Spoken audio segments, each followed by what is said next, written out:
All right, so we got two pumps. These are identical pumps. They're both the same model. We got a brand new one. It's over $30,000. Then we got a used one. And hey, you know, this is a good-looking pump. I mean, the paint's still pretty decent. But if there's one thing, two things that you want to buyer beware when you look at dragline equipment. First thing is drag hose. Drag hose can look good and be worn out, and pumps can look good and be worn out. This particular pump, we're going to take it apart, and I'll show you why. It's got what we call wormholes inside. And then there's actually on the other side, there's a spot where you can stick your finger in through the volute. So when you go to buy a used pump, either trust the guy that you're buying, know him and trust him, or take the pump apart and actually see what the inside looks like.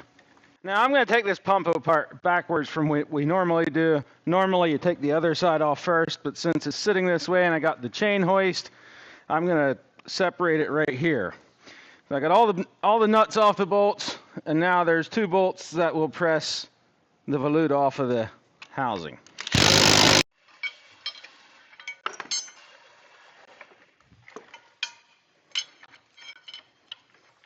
Now looking at this impeller, no, it looks good. Everything's still, it's not worn to a point right on the edge. However, right here, there's a kind of a wormhole. This pump has been sitting now for a few months. That's why everything's sort of rusty in here. And if we keep spinning it around, the rest of it looks good. This particular spot lines up with the discharge, and we'll show you the inside of the volute, what that looks like. Okay, so this is what they call a hybrid pump. Right on the pump tag, it would have said HYD, which means hybrid. What that means is that the impeller is a white iron. This suction cover, the wear plate, is a white iron, but the volute is not the white iron. And you can see all these gouges in here. That is, and then also around the edge of the, actually here's a little caterpillar. He's curled up for the winter. This wore the white iron versus the non-hard material.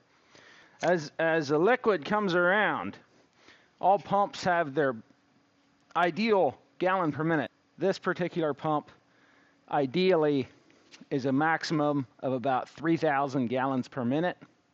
If you get over that, now your manure is hitting back here and it starts swirling around, and that's when you get these erosions in here. And there's actually a spot that I can stick my finger in.